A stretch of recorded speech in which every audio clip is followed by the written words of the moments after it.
नमस्कार, स्वागत है मुख्य समाचार की इस वीडियो में। दोस्तों अभी आप सभी के लिए बड़ी खबर। जी हां, इन लोगों से नहीं लिया जाएगा किराया, फ्री में लाए जाएंगे घर, बल्कि दिया जाएगा 1,000 रुपए। पूरी खबर को जानेंगे विस्तार से। और अगली बड़ी खबर, अगर आप नौकरी करते हैं तो आपके लिए सरकार की तरफ से बेहद बड़ी खुशखबरी की खबर निकल के आ रही है। जी हाँ दोस्तों, सरकार जल्द कर सकती है नौकरी करने वालों के लिए बड़े राहत पैकेज की घोषणा। पूरी खबर को जानेंगे विस्तार से। इसी के साथ अगली बड़ी खबर, अब शराब की खरीदारी इतने ही मात्रा में कर सकेंगे और महंगी शराब बेचने वालों पर होगी कड़ी कार्रवाई। सरकार ने निर्धारित किए रेट। जानेंगे पूरी खबर को विस्तार से दोस्तों। और अगली बड़ी खबर, बिहार के लोगों के लिए बड़ी खबर। जी हाँ दोस्तों, बिहार के हैं तो आपके लिए बड़ी खबर सरकार की तरफ से निकल के आ रही है। सीएम नीतीश कुमार ने लिया बड़ा फैसला। इन लोगों को मिलेगा 1,000 रुपए और 15 दिन का राशन मुफ्त। दोस्तों इसी के साथ और भी बड़ी खबरें जानेंगे जो आपके काम की हो सकती हैं, तो वीडियो के साथ बने रहिए। वीडियो को लाइक कीजिए और चैनल को सब्सक्राइब भी कीजिए। चलिए बढ़ते हैं पहली बड़ी खबर की तरफ।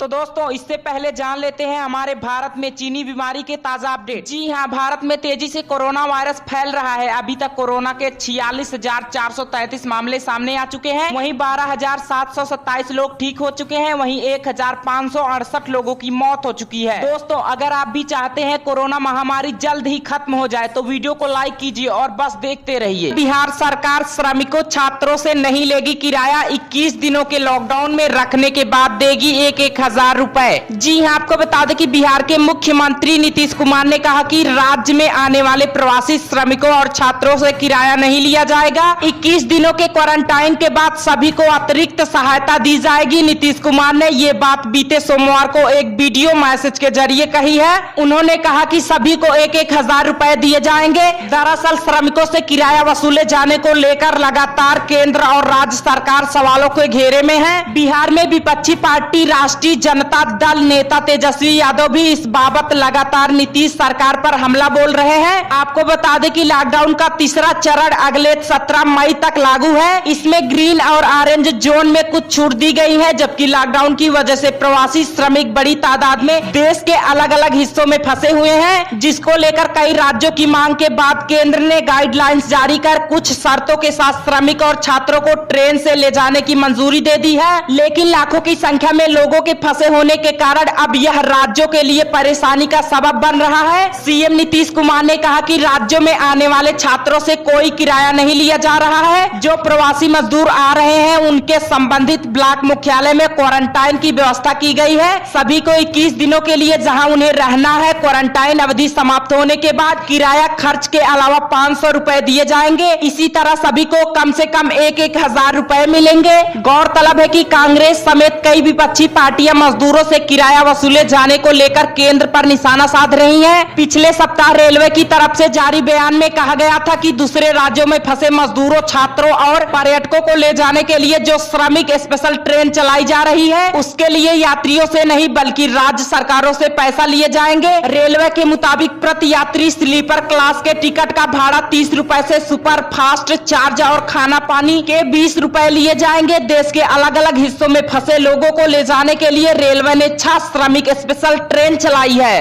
अगली बड़ी खबर, एक बार में कितनी खरीद सकते हैं शराब, आबकारी विभाग ने तय की मात्रा। जी हां, कोरोना के खिलाफ जंग में देश में लॉकडाउन का तीसरा चरण बीते सोमवार से शुरू हो गया है। सबसे ज्यादा चर्चा शराब की बिक्री शुरू करने को लेकर है। उत्तर प्रदेश में ऐलान होते ही शराब की बिक्री धड़ल्ले से शुरू हो गई है। बीते सोमवार को प्रदेश के अधिकतर जिलों में शराब की दुकानों पर खरीदारों की लाइनें देखी जा रही है। प्रमुख सचिव आबकारी संजय भूस रेड्डी ने इस दौरान कहा है कि 3 से 4 दिनों तक सीमित मात्रा में ही शराब लोग खरीद सकते हैं। उन्होंने बताया कि एक बार में सिर्फ 1 बोतल, 2 अद्धा, 3 पवा, 2 बियर की बोतल, 3 कैन ही खरीदी जा सकती है। प्रमुख सचिव ने इस दौरान ओवर रेटिंग को लेकर दुकानों के लिए औचक निरीक्षण के निर्देश दिए हैं। उन्होंने कहा कि ओवर रेटिंग करने वाले के खिलाफ कड़ी कार्रवाई की जाएगी। उन्होंने बताया कि शराब की दुकानों पर आबकारी के साथ पुलिस फोर्स की तैनाती की गई है। इस दौरान सोशल डिस्टेंसिंग का पालन किया जा रहा है। आपको बता दें कि उत्तर प्रदेश की राजधानी लखनऊ सहित प्रदेश के अधिकतर शहरों में बीते दिन 10 बजे शराब की दुकानें खोली गई। शराब की दुकानों के खुलते ही यहां खरीदारों की भारी भीड़ देखने को मिली है। इस दौरान लोग सोशल डिस्टेंसिंग का पालन भी करते नजर आए हैं। इसी तरह बाराबंकी में करीब 40 दिन बाद शराब की दुकान खुलने से लोग खरीदारी को आतुर दिखे।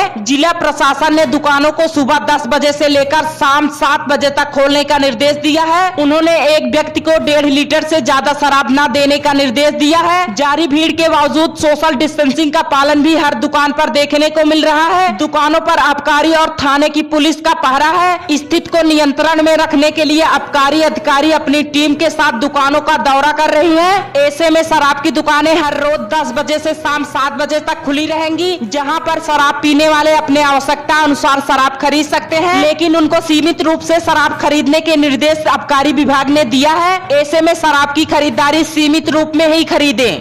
अगली बड़ी खबर दूसरे राहत पैकेज की कभी भी हो सकती है घोषणा। पिछले हफ्ते प्रधानमंत्री कर चुके हैं कई बैठक। जी हां, आपको बता दें कि कोरोना महामारी को लेकर जारी लॉकडाउन से प्रभावित अर्थव्यवस्था को फिर से पटरी पर लाने के लिए केंद्र सरकार दूसरा राहत पैकेज लाने की तैयारी पूरी कर ली है। माना जा रहा है कि इसकी घोषणा कभी भी हो सकती है। आपको बता दें कि प्रधानमंत्री नरेंद्र मोदी, गृह मंत्री अमित शाह तथा वित्त मंत्री निर्मला सीतारमण समेत कई अधिकारियों के साथ बैठक की है। माना जा रहा है कि किसानों और नौकरी पेशा के लिए कुछ राहत की घोषणा हो सकती है। प्रधानमंत्री और कई अधिकारी इसको लेकर चर्चा कर चुके हैं। आपको बता दें कि प्रधानमंत्री बीते शुक्रवार को नागरिक उड्डयन, श्रम एवं बिजली मंत्रालय सहित विभिन्न मंत्रालयों के साथ पहले ही बैठक कर चुके हैं। अर्थव्यवस्था को जल्द से जल्द पटरी पर लाने को लेकर घरेलू तथा विदेशी निवेश को आकर्षित करने के लिए प्रधानमंत्री पहले ही वाणिज्य एवं MSME मंत्रालय के साथ विस्तार में चर्चा कर चुके हैं। इन बैठकों में गृह मंत्री के साथ साथ वित्त मंत्री निर्मला सीतारमण भी मौजूद थी। नौकरी पेशा के लिए हो सकती है बड़ी घोषणा। राइटर के मुताबिक अगले राहत पैकेज में देश के गरीब तबके के साथ साथ ऐसे लोगों को राहत दिए जाने की संभावना है जिनकी नौकरी चली गई है। साथ ही टैक्स और अन्य उपायों के जरिए छोटी एवं बड़ी कंपनियों को राहत दी जा सकती है। 2 वरिष्ठ अधिकारियों ने नाम जाहिर न होने की शर्त पर यह जानकारी दी है, क्योंकि इस मुद्दे को लेकर अभी भी बातचीत चल रही है। इन सेक्टर्स के लिए भी हो सकती है बड़ी घोषणा। जी हाँ, आपको बता दें कि इससे पहले प्रधानमंत्री ने बीते गुरुवार को इस मुद्दे पर अलग अलग 3 बड़ी बैठकें की है। पहली बैठक में विदेशी निवेश और औद्योगिक विकास के मुद्दे पर चर्चा हुई है। इसमें विदेशी घरेलू निवेशकों को बेहतर सहूलियत देने पर चर्चा हुई है। दूसरी बैठक का मुख्य मुद्दा कोल माइनिंग सेक्टर का विकास था। इसमें कोल माइनिंग में निवेश बढ़ाने की रणनीति बनी है। पीएम ने कहा कि इंपोर्ट की जगह घरेलू कोयले का इस्तेमाल होना चाहिए। इस बैठक में निर्णय लिया गया है कि अतिरिक्त ब्लॉक की नीलामी जल्द कराई जाएगी। क्या होगा दूसरे राहत पैकेज में? जी हां, आपको बता दें कि न्यूज एजेंसी राइटर के मुताबिक सरकार कोरोना वायरस से राहत देने के लिए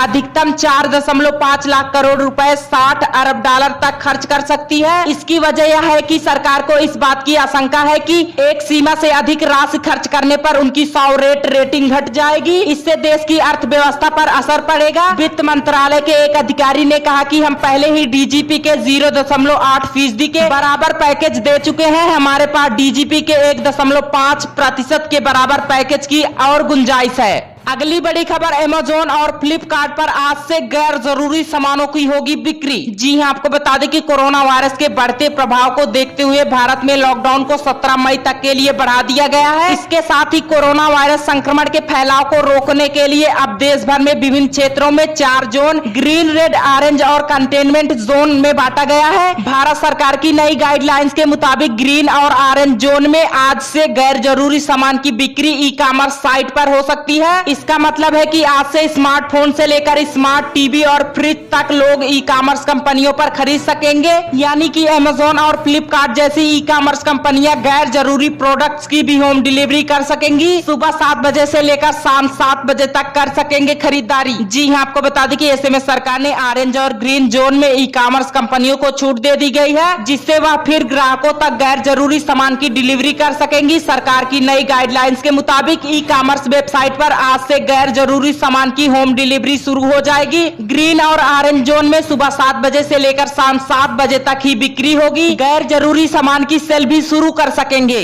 अगली बड़ी खबर मजदूर ही मजदूर, यूपी आए 2400 श्रमिकों को करवाया गया, अब ऐसे पहुंच रहे हैं घर। जी हां, आपको बता दें कि महाराष्ट्र से 2400 श्रमिकों को लेकर 2 श्रमिक स्पेशल ट्रेन गोरखपुर पहुंची। प्लेटफॉर्म नंबर 1 पर ट्रेन के पहुंचने के बाद यात्रियों की थर्मल स्क्रीनिंग की गई। जांच के बाद एक यात्री का नाम पता दर्ज करने के बाद उसे बस में बैठाकर उनके जिले के लिए खाने पीने के सामान के साथ रवाना कर दिया गया। दोस्तों, आज का हमारा सवाल है कि कोरोना वायरस सबसे पहले कहां उत्पन्न हुआ था? तो आपको पता है तो कमेंट बॉक्स में जरूर बताएं। और अगर आप इसी तरह की खबरों से अपडेट रहना चाहते हैं तो चैनल को सब्सक्राइब कीजिए और हमारे सवाल का जवाब कमेंट बॉक्स में जरूर दीजिए।